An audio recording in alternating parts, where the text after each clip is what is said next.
the interface between women, gender, poverty, and entrepreneurship across the globe. Our outstanding group of panelists include, and let me briefly introduce them, Dr. Sucheta Agarwal, who's an associate professor at the Institute of Business Management at GLA University in Mathura, India. Sucheta has published extensively on the development, the role, and work-life balance of women entrepreneurs in India, and has proposed a conceptual framework for guiding such research. Dr. Lois Shelton is a professor at Cal State University, Northridge in the USA. Lois's primary research interests include women's, minority, and immigrant entrepreneurship and firm growth. Her recent focus is on the resiliency of these entrepreneurs, and she's the co-editor of the International Journal of Entrepreneurial Behavior and Research. Dr. Lavlu Mozumdar is a professor in the Department of Rural Sociology at Bangladesh Agricultural University. His research interests are varied and include youth and women agropreneurs, women's entrepreneurship, network embeddedness, and the role of entrepreneurial orientation in the ventures of women. Dr. Alexandra Gowell is the professor of economic science in the Department of International Competitiveness at Poznan University of Economics and Business in Poland. Her recent research is focused on entrepreneurship and income inequality, as well as the determinants of female entrepreneurship in male and female-dominated industry sectors. And our final panelist has a family emergency, and he may join us, Saeed Mohammed, who's a PhD candidate at the School of Business in Jingzhou University in China. He's doing a lot of work with women's entrepreneurship in the informal sector and the study of the role of women's income contribution to family livelihood. So please let me welcome each of these panelists. It's such a pleasure to have you with us today on this very important topic. And let me jump right in. So I want to start with a more global question and get your perspective on this, but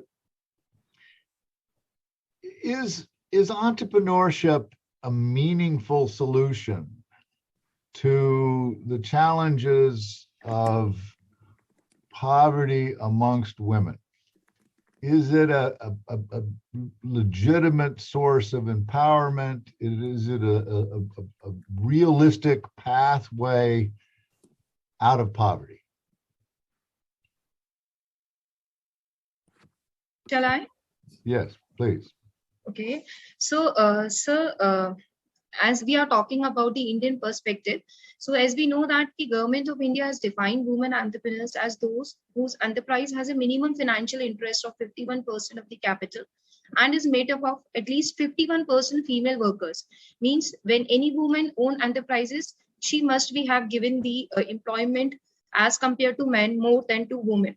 And if we are talking about the rural women in India, which are mainly responsible for agriculture production, domestic duties, childcare, the economic status is low in a male-dominated society. So women in India have been able to raise their economic status and fight poverty in their country by taking charge of micro enterprises. Like if we are talking about the participation of the women, so in India, the government actually promoted in the form of micro, small, and medium enterprises, which consider as an important stepping stone to elevating poverty in India. Because not only does it engage women in productive work outside their homes, but it also empowers them and improve family health. In addition, so women entrepreneurs can provide society with different management, organization, and business solutions because of their different perspective and skills. So we can say that basically empowerment means what? The process of becoming stronger and more confident, especially in controlling one's life and claiming one's rights. So economic empowerment for women can significantly reduce poverty. Domestically, diversifying household incomes to include paid work for more than one member of the household creates greater financial stability, and women tend to invest more of their income back into their families. So on the national levels, economies with high level of the female participation are more resilient with less slowdowns in economic growth. So despite these positives, 70% of women own small business in Indian context, especially in developing countries, struggle to access credit from financial institutions. That is one of the barriers. And the number of the women entrepreneurs is equal to amount of male entrepreneurs in only few countries. So constraints, if we are talking about financial funding, social cultural barriers, and lack of training and education can prevent women from becoming successful entrepreneurs. So we can say that women have therefore been able to use household skills to knit, stitch, weaving, embroidering, as Lavlu sir says that he is working in the handloom sector. So for developing their enterprises. So they have also been able to use their technical skills, raw farm materials to earn substantial incomes in small agriculture units. So we can say that one reason the future of the economic growth in any developing country or many developed countries looks bright is that women entrepreneurs are elevating poverty with their growing enterprises. So that is to say that empowerment of women in developing countries goes hand in hand with the auspicious development of enterprises.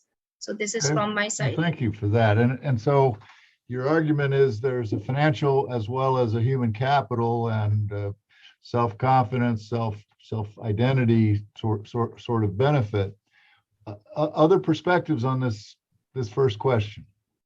Well, in my opinion, women's entrepreneurship in poverty context, especially in the least developed and developing countries, is a visible solution, not only just to their survival, but also to improve their women's lives and their family livelihoods by enhancing food and nutrition security, economic and financial security, health security, shelter, water and sanitation security, and improving gender status, for instance, violence against women and marriage at age and participations in decision makings of their families. However, in doing so, women entrepreneurs need to perform in their entrepreneurship or entrepreneurial firms. And also, it is a vital source or basis for women's empowerment. I agree with Shucheta what she was expressing here. When they perform in their entrepreneur firms, this means that they generate money or income.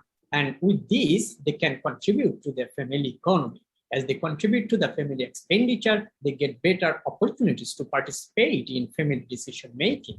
It creates empowerment in their family. Next to financial empowerment, it also creates social empowerment because partners or their husbands, family members, and the society as a whole value their opinions and respect them as they provide employment opportunities for the unemployed youths and women. And as well as it also creates some sort of political empowerment, for instance, increased political consensus, as they can give their own vote in their own choice. And also it has a potential to increase the psychological well-being of the women because they can enjoy their leisure period at least. So it has a great potential also to reduce the inequality between men and women.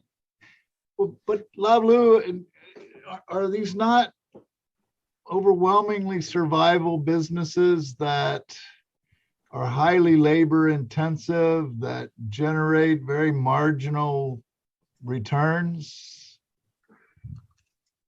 Yes, of course. I said that it's although it's very marginal contributions, but when they start contributing to their family, they can better participate in the decision makings of the families. And there's the empowerment they get in their family, also in the social circuit. Well, I'd like to jump in here just for a minute. Even if the businesses are highly labor intensive and appear to be marginal, one also, I believe, has to consider what the other options are for women.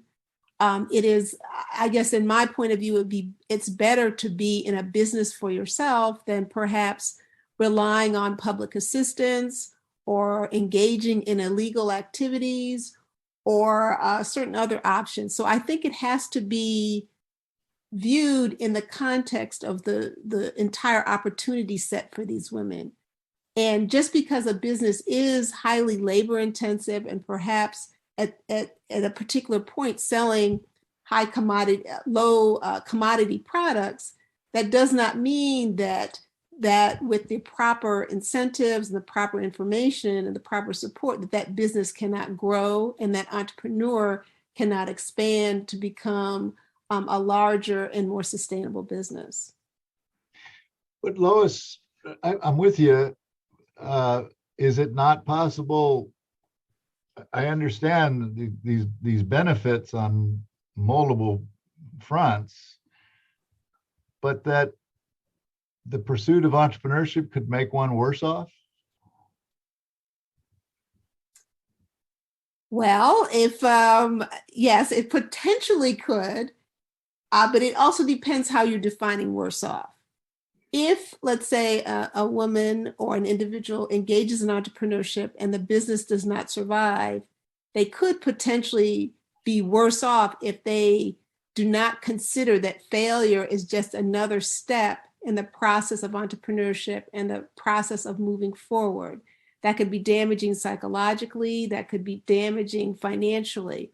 For individuals who are facing the liability of poorness and struggling with poverty, that potentially can be extremely damaging. However, I do not think that that's a reason for these individuals or these women to be discouraged from pursuing entrepreneurship. I think it indicates that that their potential needs to be released by providing them with the adequate support, both educationally and financially. Thank you. And Alexandra, I know you've done a lot of work on inequality. And clearly across the globe, we see a lot of inequality between men and women. What is your perspective on the extent to which entrepreneurship is actually serving as a vehicle for reducing inequality between men and women? Thank you. First of all, let me explain the research perspective or even living perspective which I've got. I'm from Poland, which is one of the poorest, but still a member of European Union. We are a European Union country, but one of this less developed comparing to Germany, let's say. But and what I would like to add to this discussion, that general discussion about entrepreneurship, no matter of whom, in which sector, but by which gender, we should add aspect of the social construction aspect of the economic system. And my research roots are with neoclassical economy. So if we discuss 15 years ago, I would vote for everything which you said by now. And I still wish to strongly believe that starting on business can be a great option for everyone who is somehow in an unfavored situation to improve this person's situation. However, what I found during last years of conducting research is that as European Union general is a very socially oriented region of the world with a huge social support. Let me give you one number. More or less in European Union countries, about 25% of GDP is spent on social spending, social protection. So in my perception, or based on results which I do, I could observe that it's not just a case. At least I mean from my perspective, which I'm from, that it's not that the choice is not just to be independent by running on business, or is it better to base on social security.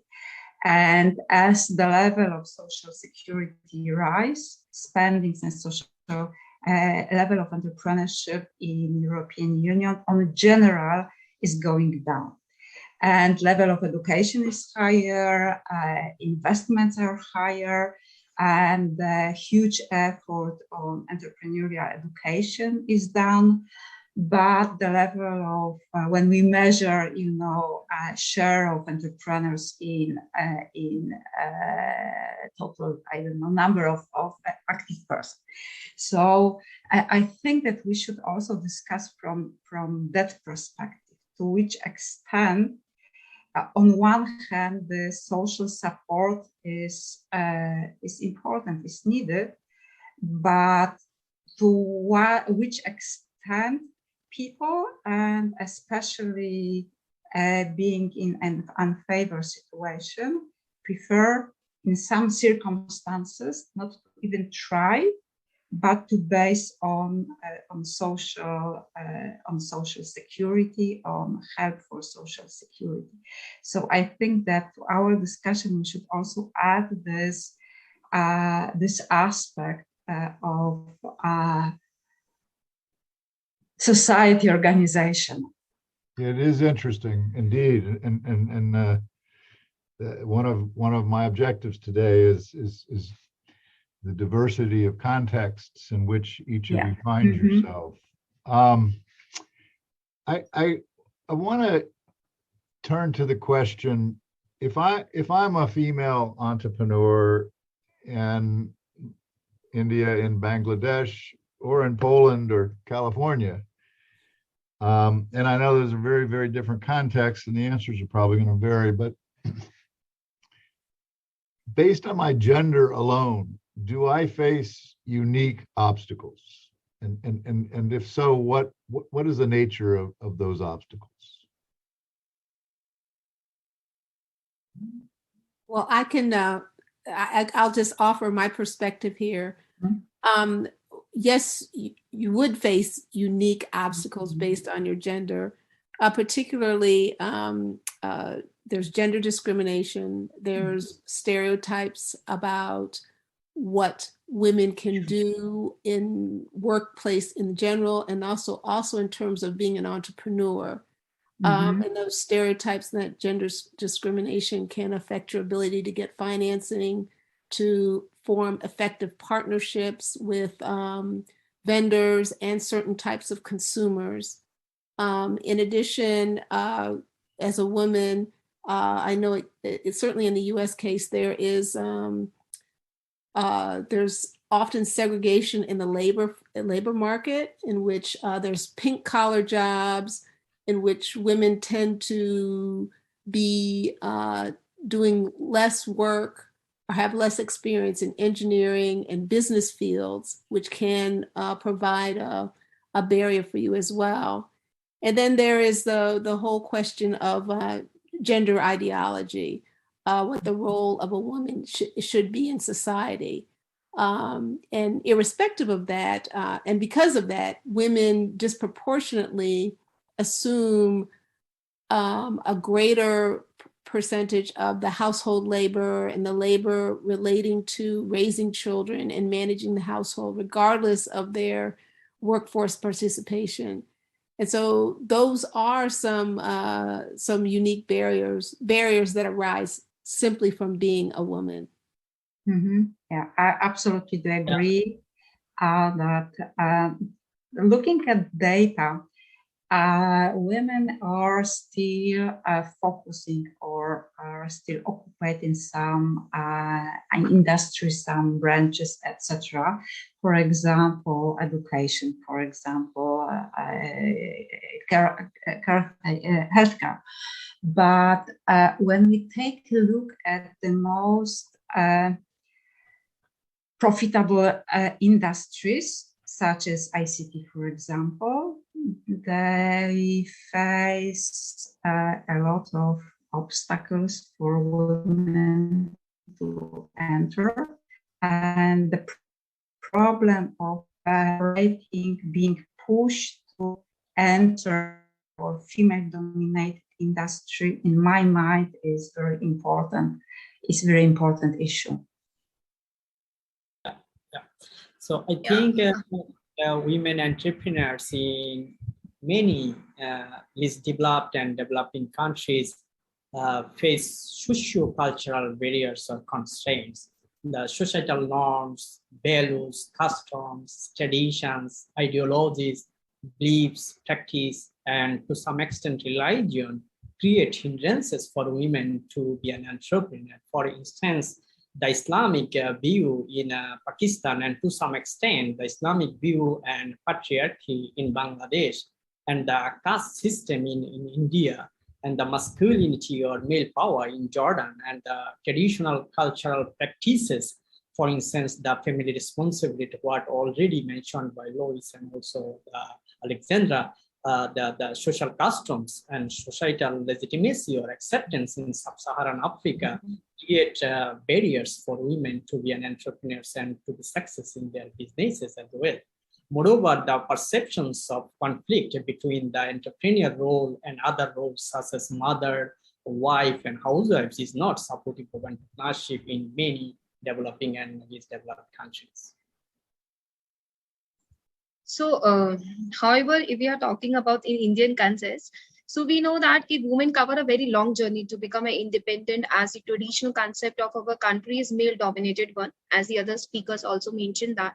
So we can say that in 1970s, the women get involved in workforce. So they work outside for the better life of the family. So in corporate world, women face many problems due to gender-related issues and glass ceiling effect.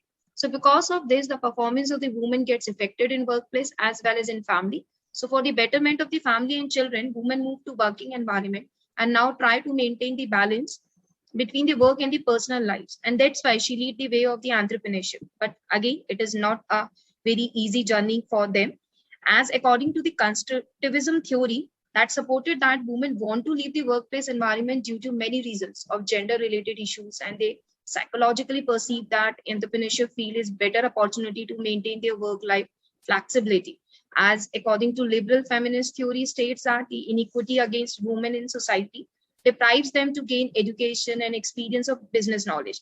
So to manage the business independently and sustain the flexibility in the family life, women prefer to own small level businesses and even know that this type of a business provide less profit. And comparable with men businesses, the women prefer to enter the sectors like, because of these barriers which we discussing, like beauty parlors, boutiques, garments, utensils, coloring, toy making, pickle making, and packaging, etc. Why? Because these provided more elasticity in their lifestyle. So even in the entrepreneurship field, they are facing many constraints like networking, reach of market, education, lack of experience, lack of awareness about governmental schemes. And because of this, they suffer of low productivity. So like these challenges also varies according to the category wise. Like we can say for widow and divorced women, money act as a prime factor. The women had financially strong background involved in business activities for recognition and self-esteem. In we are talking about the different countries, like in Singapore, as the research suggests that women are motivated for their freedom and flexibility of the work and family obligations. Like family support, inner motivation promotes the Malaysian women to stay in this field.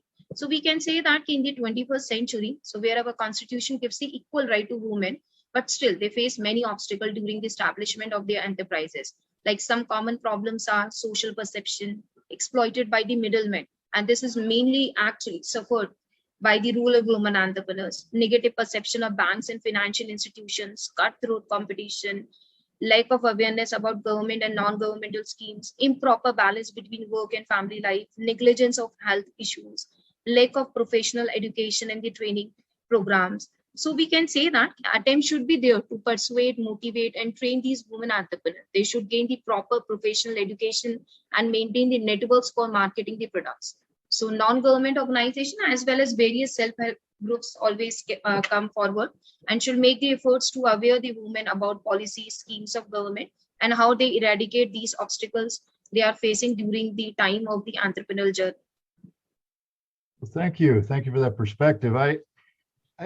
And from what you're saying, if I try to synthesize these different perspectives, Lois started off by talking about discrimination. And I think what is important here is that we read and hear a lot about the discrimination from the financial sector, but what Lois was talking about is across stakeholders. So for customers, suppliers, potential partners. But then we get this perspective that it's not just at one level of analysis, it's at multiple levels of analysis. So at the individual level, the family level, the community level, and dealing with social norms and societal norms. So given this complex web of discriminatory sort of forces, the inference that Sucheta made was that it is a causal factor in explaining a tendency to focus on more traditional industries associated with gender. And Alexandra, I know you've done some work on this question.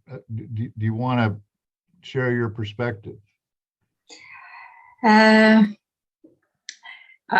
On one hand, I would like to highlight that whatever still the world is not equal, but looking from the perspective of, let's say, 100 years, I'm absolutely sure that the position of women and female entrepreneurs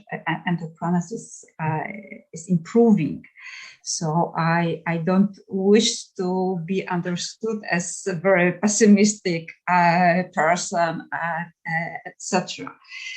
So I strongly believe that based on understanding, based on discussion, research, exchanging our perspective, context, etc., we as society will manage to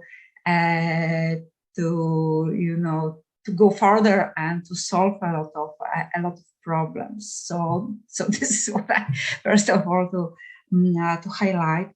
But as I mentioned, from the perspective which I wanted to discuss, is that the most profitable industries, the most dynamic, developed industries are still dominated by male. Even women in general had better and better education in many fields, in many countries. I don't claim that in all countries, sure, but in many countries, in many contexts, we can observe this reverse gender gap in education. But still, when we go deeper, when we look into industries in education areas, we can see this unbalance. We can see that in STEM education, male are dominated. In digital industries or in activities related to digitalization, digital transformation, and etc., females are still in minority. So the issue is not just it's also, from my perspective, how to change this trend, that not to keep women far away out of the most, the fastest developing industries, etc. Are there other perspectives on this question? Well, one perspective I would like to add would be that yes, I agree with Dr. Alexandra on the barriers that women face.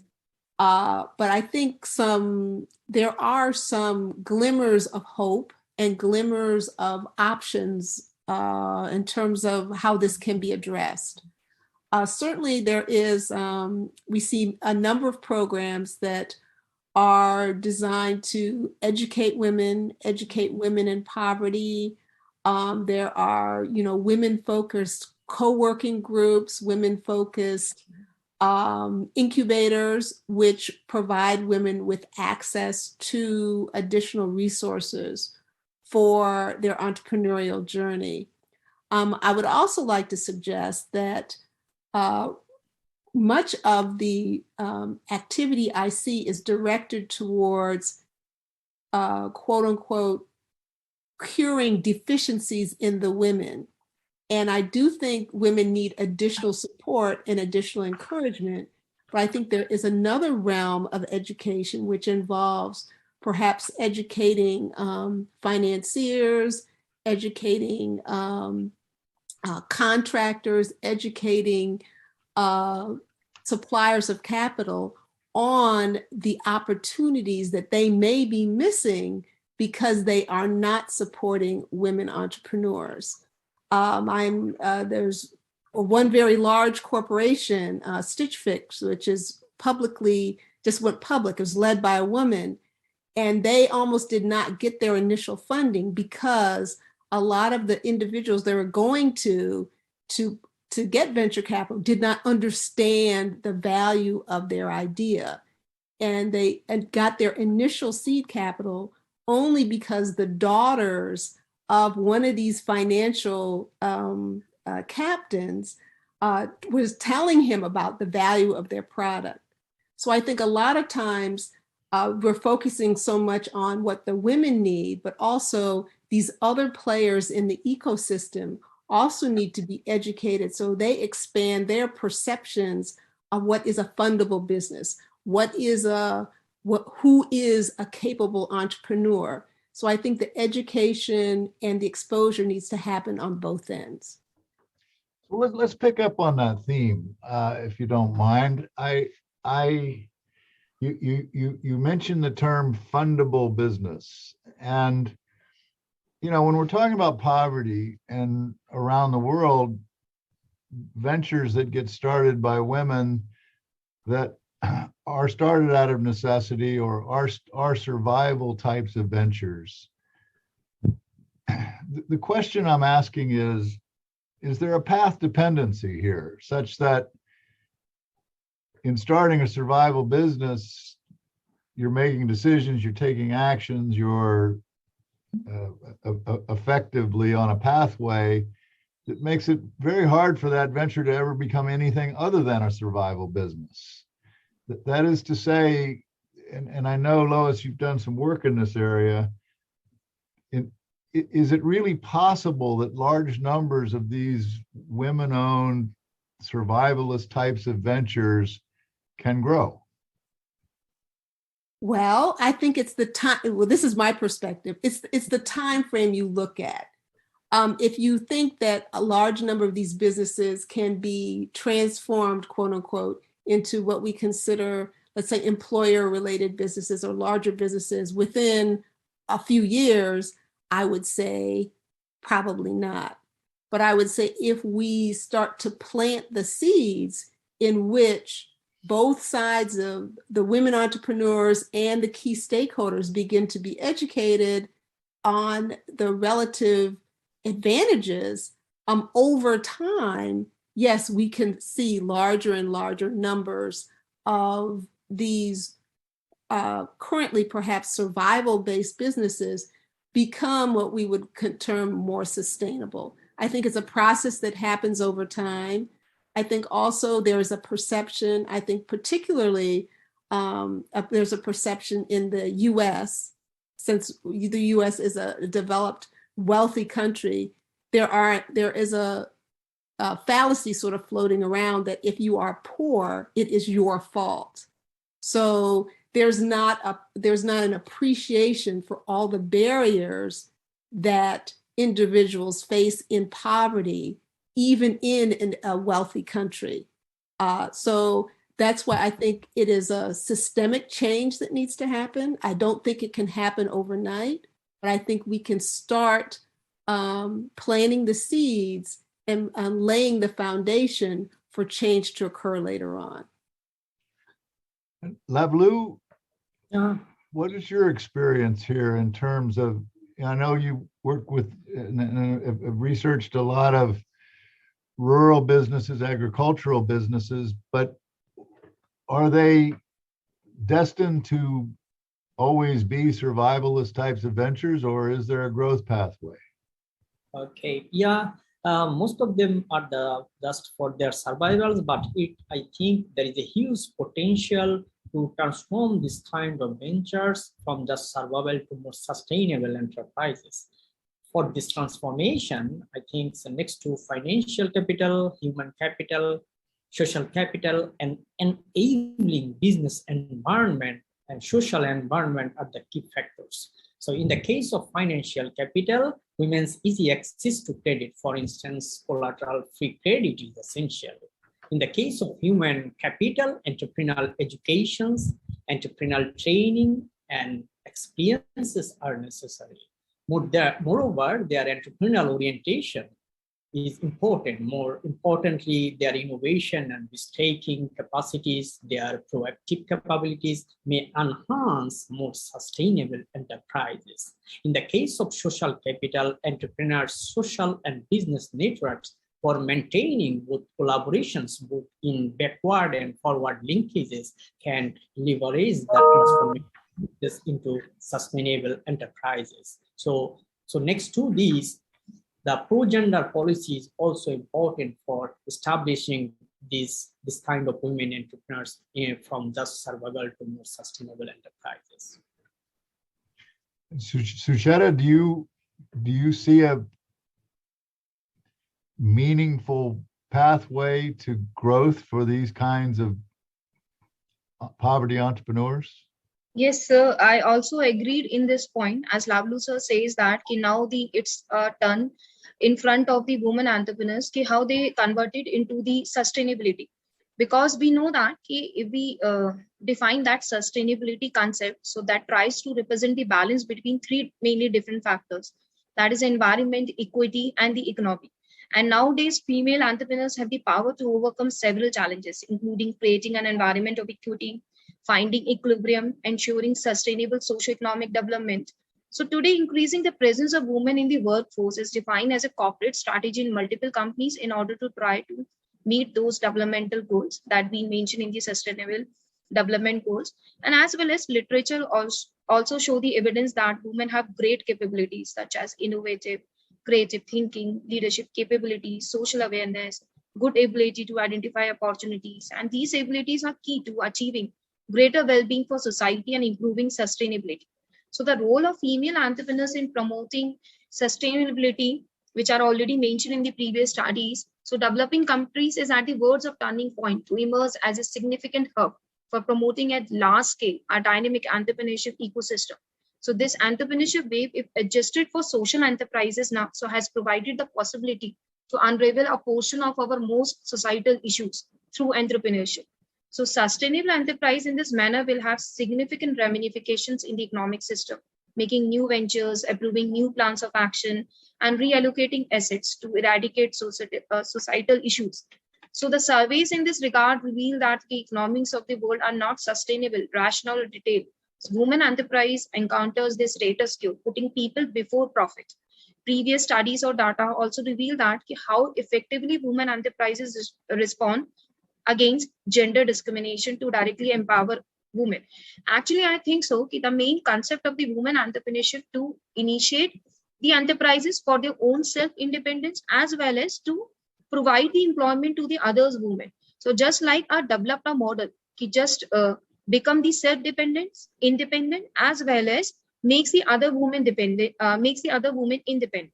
So women entrepreneurs believe women's equality is built by its impact on beneficiaries, other entrepreneurs, employees, as well as societal norms. So it has a power to contribute more. So it is necessary to support society by developing more women enterprises to providing jobs for other women with economic freedom, prestige, and social recognition. So we are talking or relate with the goals we define as 17 different goals and were defined as a guide to accomplish sustainable development by 2030. So through this way, the women entrepreneurship actually trying to achieve the economic dimension also, social dimension also, as well as the environmental dimension also by covering the entrepreneurial journey. You know, that raises an interesting question, and I want to weave in some questions that I'm seeing in the chat.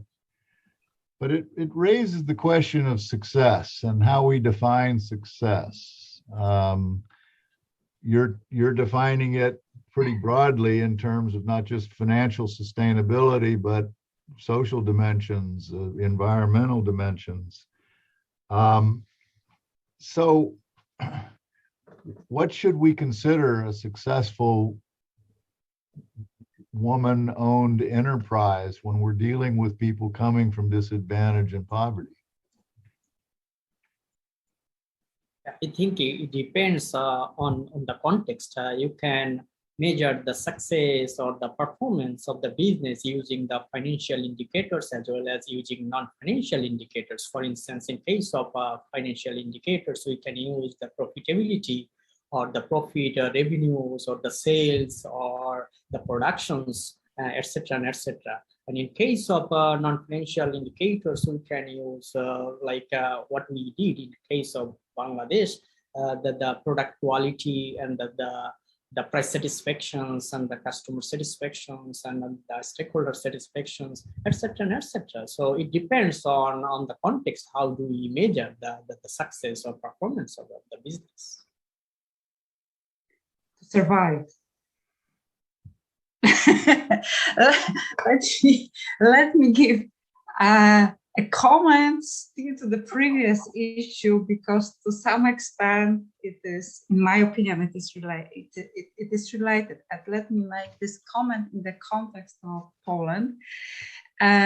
What should do, because you discuss about these businesses setting up for survival, and in the context of actually all entrepreneurs in such countries as Poland, if anyone would like to establish a business, official business, and to start to run official business, so obligatory payment of social payments and taxes and related to accounting services are more or less the same as minimum net wage.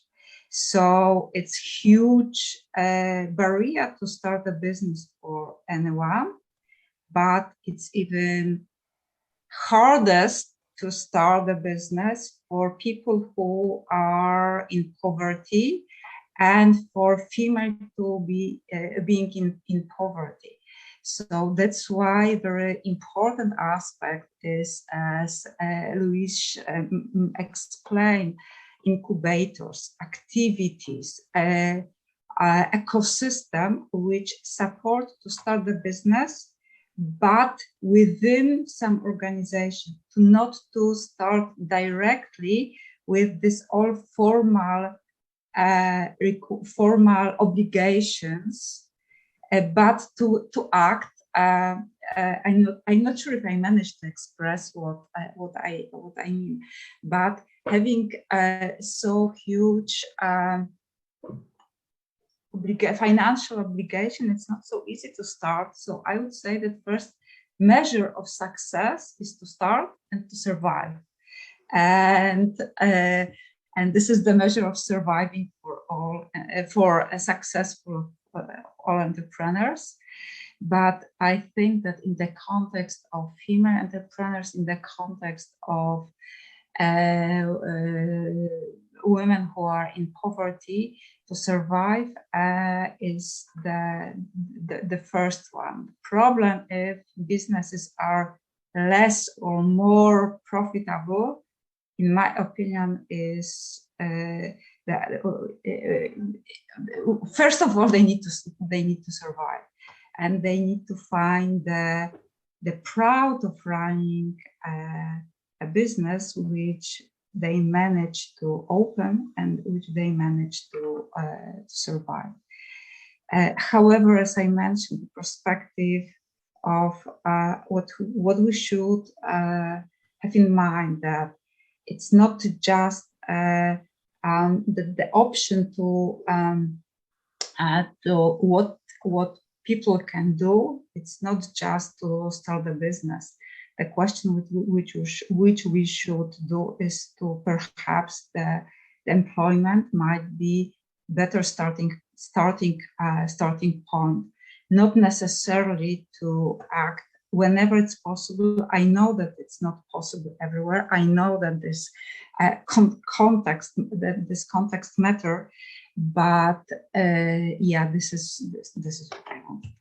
Well, I asked the question, and it's interesting, Alexandra, because your argument, if I understand it, is that the meaning of success is a moving target as a venture unfolds. But success, depending on how we conceptualize it, has a price. The price of success, and from a gender standpoint, I'm curious on your perspective on all of your perspectives on the price of success and how that comes into the equation. And I think, for instance, of the work that some of you've done on work-life balance and what is the price of success in terms of that balance. I think of a situation, say in Bangladesh, where the woman entrepreneur in poverty starts to succeed and is making more money than perhaps her spouse, and that creates family conflicts. And so, could you talk a little bit about this issue of success, the price of success, and its role in these dynamics? I think, in my point of view, the simple equation of the success is equal to support of formal and the informal institutions. Like if we are talking about the personal characteristics, the social characteristics, and the environmental characteristics, we know that, as according to the social learning theory, our outputs, our behavior is actually dependent or interdependent on the surroundings. So in my point of view, the success is about happiness by accomplishment of the goals. So women entrepreneurs involved in entrepreneurship to achieve flexibility and recognition and identity in society. So being a success in entrepreneurial life, there are various factors responsible for their development of entrepreneurial journey. And these indicators of success entrepreneurs vary according to the situation perceived. Like some of the factors mentioned, that the psychological and personality traits of entrepreneurs, the managerial skills and training of the entrepreneurs, and as well as the institutions which are present in the external environment in the form of the society, in the form of the formal and the informal institutions. So our drive for independence, attitude toward risk, competitive nature, innovative orientation, strategic planning are considered as a psychological characteristics, and as well as experience, education, training, skills, external environment, institution have affected the success of entrepreneur. And these have been moderated by the entrepreneurial journey of the women entrepreneurs. Like if we are talking about the competencies, we know that now one of the parameters to measure the success of the women entrepreneurs is the competency. The skills such as managing the entrepreneurial activities, handling the employees and customers, producing innovative goods and services, emphasizing latest technology, maintaining the documents and records related to enterprises, because so much legal issues are there. And other than the support of family, peers, friends, government, non-government organizations. So all these play a crucial role in the success of women entrepreneurs. So like the psychological factors help in determining the attitude and behavior of the entrepreneur, as well as in asserting the skills and competencies that get reflected in his or her handling the entrepreneurial activities, and experience, education, and training, which in turn provides positive reinforcement for enriching the human capital. So we know that for the success of the entrepreneurial journey, we have to be considered the social capital also, as well as human capital also. So the social capital, human capital of the entrepreneur, which acts as essential measures for the success of enterprise. Like one of the nowadays very famous factor, that is a resilience. So which is a woman entrepreneur ability, given the harsh market circumstances, finding the opportunities, identify the opportunities, utilizing the opportunities to overcome the challenges situation and look for the future perspective. So it's only the capability It is a way through which women handle all the development factors, developing ability to take risks, become part of the imaginative and innovative ventures, build jobs for others, and improve their business knowledge. So success is just like support of all these personal, social, and the environmental factors. I just want to sort of build on what Susheta and Alexandra have mentioned in terms of measuring success. I totally agree. We need it's a multifaceted measure that's necessary, and it needs to include both tangible and intangible factors. But I'd also like to sort of address the point you raised, Mike, about a woman, let's say a woman entrepreneur becomes very successful and makes more money than her spouse. Is that a price of success? And I would say yes, but I would also say it is manageable.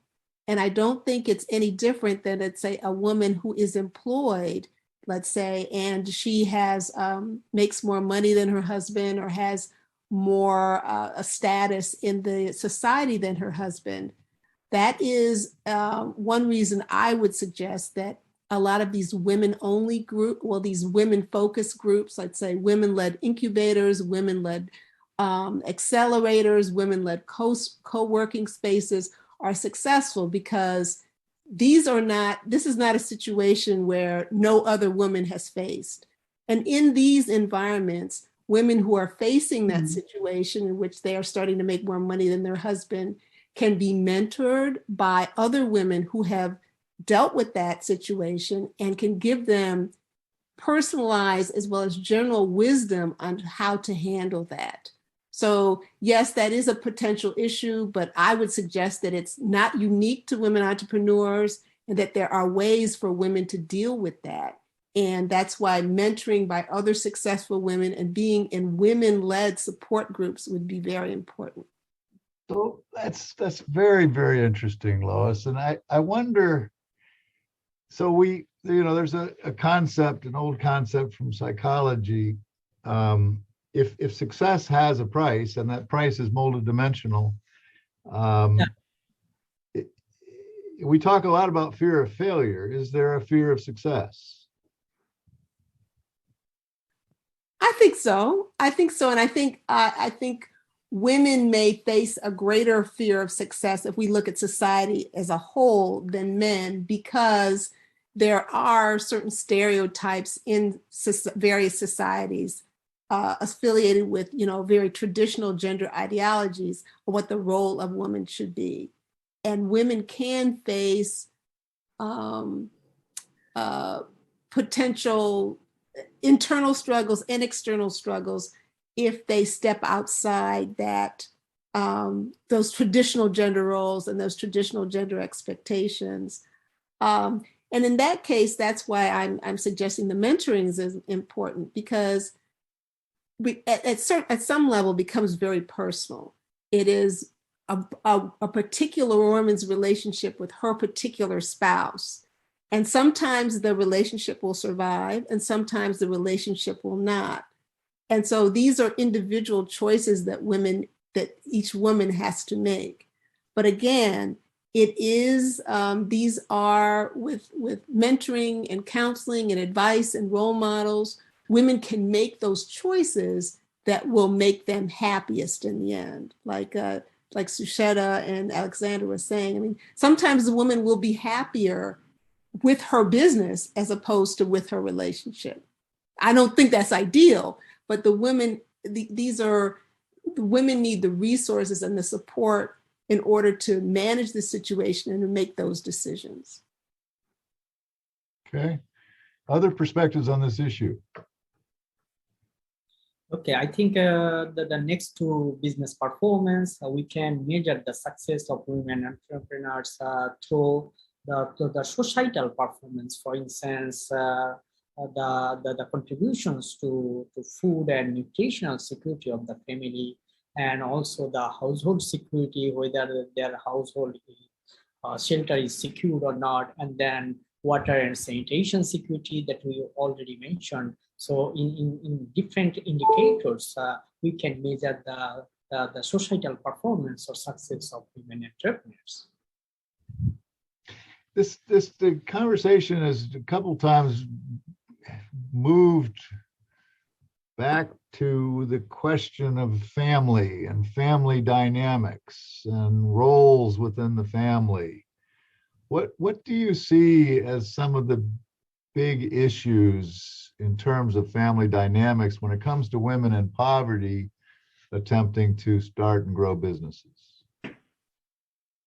Although initially it is tough for women to start a business in a patriarchal or masculine society, when the male family members see that women are contributing to their family income and livelihood, their husbands and parents give permissions to keep going with their business.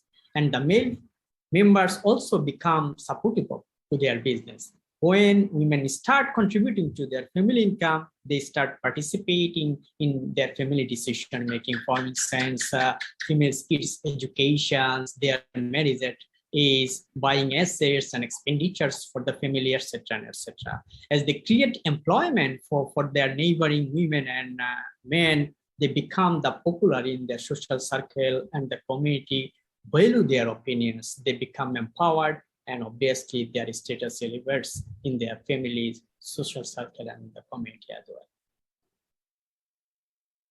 Do others have perspectives on these family dynamics? But if we consider family aspects and women in poverty, it means that if women in poverty is in some family context, so we should discuss about family in poverty. And family in poverty, if this family consists of women and children, and children, it's different situation that if it consists of women, men, and children, because I would assume at least that businesses could be started by both partners in family. So perhaps we shouldn't distinguish this, or we should distinguish this starting situation and the way how the whole business could develop. So perhaps we should enlarge the discussion of family businesses. Okay. Because it's quite common that if families in poverty, they start together, the business together, and if family is in poverty, children are engaged in family business from the early childhood. So it's not the situation, outside the context that that only woman is in poverty, because the whole family is in poverty, and all family members somehow are involved in business and experience both positive and negative impacts or effects of the business development. Lois, what do you see as some of the bigger issues around family dynamics? Well, I'm going to sort of build on what Alexandra was saying. I mean, yes, one of the things, if the woman is married, if she starts a business, that opens up a support role for her husband. Yeah. And the men can have various reactions to whether or not they want to play that support role. Some men are very enthusiastic about it. Some men are not. Sometimes that depends on the individual man, but it also depends on society as a whole. In the U.S. context, we see more and more situations in which women are, chief executive officers, Supreme Court judges, so on and so forth. So it might be easier for a man to engage in that support role. And there is a dynamic in which many men pride themselves in being able to engage into that support role. So it depends. There's individual factors and there's societal factors involved in that. Women do assume a larger share of the household duties. In some cases, I think that is their preference. I mean, I think in some cases women want to make sure the household is running a certain way, and they want to play a primary role in the care for their children. So the matter there, if the woman wants to play that primary role, then that's a case where she would need support from her husband, but also perhaps support from other institutions in which, so she would be able to get resources to enable her to, let's say, hire some additional people in her business or access family and friends. I mean, that is very often a resource that women are able to engage in. Women in poverty are engaged in family and friends to help them with that. So I do think that, again, there are various roles in a woman's life. And again, depending on the salience of those different roles, it's important for women to have the freedom and the resources to kind of design her life as the way she would like to do so. Now, for a woman in poverty, in some sense, that might be more difficult, but I would like to argue that women in poverty are, by the nature of being in poverty, they've acquired certain skills in terms of resourcefulness, creativity, that would enable them to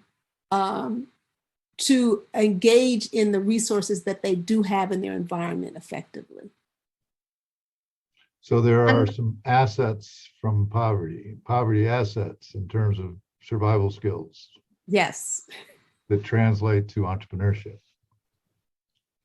Yes. Yeah, when their life becomes challenges, they become, say, innovative, and creative entrepreneurship might create at that space, right?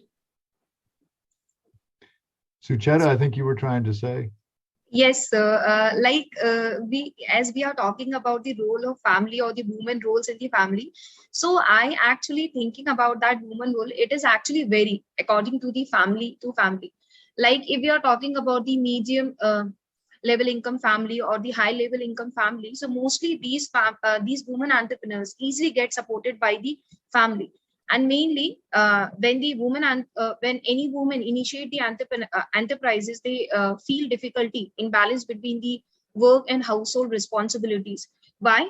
Because at the high income level of the family, all the support are there, because for the household responsibilities they have to be hire some maid or some person to get to do this household responsibility work, and these women fully involved into the entrepreneurial type of the activities.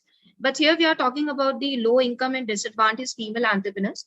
So when I look into the research and get to the survey, field survey during my PhD, I found out that in most society, gender norms define women's role as largely relegated to the home, as mother, as caretaker, and man's role as responsible for productive activities outside the home.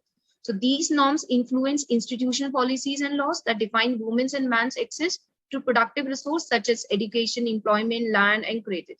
So this is overwhelming evidence from around the world to show that girls and women are more disadvantaged than boys and men in their access to these valued productive resources. So there is also ample of the evidence to show that the responsibilities of women and the challenges they face within poor households and communities are different from those of men. As women are the economic factors. They produce and process food for the family. They are the primary caretakers of the children. The elderly and the sick people care also taken by the women. And the income and labor are directed towards the children, education, health, and well-being. So in fact, there is introvertible evidence from a number of studies conducting during the recent years that mothers typically spend their income on food and healthcare for the children, which is in a sharp contrast to men who spend a higher proportion of their income for personal needs. So over the years, there have been many efforts to reduce women's poverty, investment to increase agriculture productivity, improve livestock management, and provide livelihood opportunities, which are the key ways to address the needs of poor rural women or poor low-income women. But main thing is that these women must be aware about that, aware about how they can access the loans, how they can how they can purchase the raw materials, how they can initiate the enterprises, how they're taking the small loans and other financial services. So for this, the government, the non-government actually promoted various things to create the awareness among the women. As well as for the development of the women, this is the very good point, that there is an involvement of the men is necessary. Because if we are talking about any domestic issues or any issues, if there is involvement of the men is there, so definitely the promotion or the encouragement of the women are taking place in a great way. So greater economic opportunity and earning capacity allow women to escape violent situations, adequately care for their families and educate their children, thereby strengthening their communities. So women economic independence increase their stature within the outsider household also, as well as within the family, because the family condition of a family, financial condition of a family does not solely depend on the earning of the men. The woman is also the one of the another wheel of the chariot of the family. Thank you for that. Another question that's come up in the chat that I wanted to bring up. Sucheta, early on in the conversation, talked about the benefits of entrepreneurship with low-income women in terms of identity. And I saw a question from my old friend Ethne Schwartz about identity transformation. In what sense is entrepreneurship a factor in identity formation of low-income women?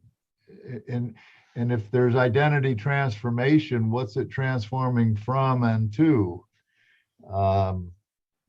Could I get some perspective on that?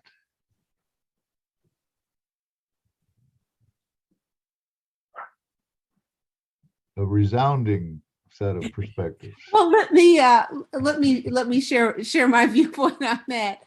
I think particularly in the U.S. context, I mean, if you are a low-income woman and you are dealing with poverty, the identity that the woman may have, or the identity that society may be forcing upon her, is that she is not successful, that she is not valued, that she has made a lot of mistakes in her life, that she has very few options in the future. So for her to take the move to become an entrepreneur, and she needs to be acknowledged as an entrepreneur or as a business owner. Sometimes women are low-income women, and not even women with higher incomes, are reluctant to call themselves entrepreneurs. Then that gives her a positive identity with respect to how she is viewed in society, and with respect to how she is viewed herself, in her self-esteem. So in the assumption of any sort of positive role increases a person's self-esteem, and it increases their sense of agency. So I would suggest that assuming the role of an entrepreneur would be very beneficial for a woman in poverty, even though she faces many barriers, even though it is harder, it would be beneficial to her. So are there other perspectives on this question of identity transformation? If I can add some comments, listening to your shared views, I realize how different situation is in European Union country. For example, education is for free, education is obligatory for all children, and parents are these who are responsible to bring children to the school by the age of 18. So it means that this perspective of obligations which female have or does or do not have is it's a bit different. But I think that we should start from answering about this change in the perception, which is in the change of identity. We should start with the more fundamental aspect. What is the prestigious of entrepreneurs in general in society? Because we know that in some countries to be entrepreneur is extremely well seen, prestigious, etc. And I truly believe that being successful entrepreneur is very supporting and empowering for women. On the other hand, we've got also countries and groups and social groups, where entrepreneurs are not so well perceived, and that's why it might not be the same everywhere. Because we cannot say that in all single place in the world, entrepreneurs are seen as this person who are, drivers of development, of progress, etc., etc. Sometimes it's not. They are not. Yeah, we're about out of time, but I want to ask if each of you would comment on one last question, and I see it's also a question in the chat.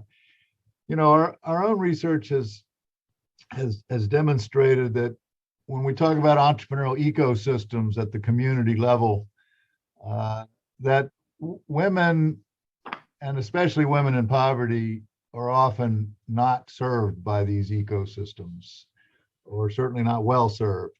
What would you see as a priority in terms of the kind of community support that's most needed to advance low-income, disadvantaged women as entrepreneurs? To support women in perceiving to be independent, to gain some own money as something more beneficial than to live on social security. Okay. I think that supporting this perspective, that by local communities, by entrepreneurial ecosystems, supporting with these attitudes that running own business is a better choice than, or at least to try to do so, than just based on social support. Thank you. Lavlu, do you have a priority? Okay, well, I think the next two, they are creating their own identity, the self-dependence and the financial independence and solvency, and to show their creativity and innovation and gaining social respect, and also the proper utilizations of time would push them to become the entrepreneurs in poverty context as well. So platforms that would allow them to do that. Lois? One suggestion I would like to add is one important way I would think to reach women in poverty or low-income women would be to partner with trusted organizations and trusted individuals that exist within their community and work with those organizations. I think so often persons who are dealing with poverty and dealing with low income do not want to be viewed as someone coming in to tell them what to do and to tell them how to do it without understanding their situation. I think a partnership with trusted organizations, community leaders, community organizations that live there, where programs are co-created with individuals who understand the context, would be very effective in reaching women who are in poverty and low-income situations. Thank you. And Sucheta, very quickly, do you have a final Yes, point? sir. Yes, sir. As we know that women entrepreneurs face many challenges during their entrepreneurial journey, so need to build up the integrated support system by policymakers to encourage the women entrepreneurship, and as well as women entrepreneurs with have ample of resources. So it is crucial to make good use of the internal supportive factors and the external encouraging factors while reducing the effect of external negative factors on the entrepreneurial practices. Formal, informal support are equally important that help in developing confidence, recognition, and identity of women in society. Active involvement of women required in entrepreneurial activities helps other women in gaining recognition and confidence, brings a positive change in the perception and attitude of society, and also provides a direction to the policymakers to upgrade the entrepreneurial related programs, policies, schemes as per the requirement. And one of the main concern, I think that is the importance of the competence for opening of opportunities for women and providing assistance in framing promotional programs and policies for encouraging women entrepreneurs in the future entrepreneur. So one quotation I want to like that, it is impossible to think about the welfare of the world unless the condition of women is improved. It is impossible for a bird to fly on only one wing. So we have to support the women entrepreneurs for the world development. Well, thank you so much. Thank you to each of you. This is a very complex topic. I've learned a lot from you, and thank you for taking the time to share your experiences, your research insights, and your perspectives. Again, if anybody's interested in joining the Global Partnership for Poverty and Entrepreneurship, please just directly communicate with me, and we look forward to seeing you the next time we tackle issues related to the poverty and entrepreneurship interface. Thank you very much, everybody. Thank you. Thank you. Thank you. Bye-bye. Bye-bye. Thank you.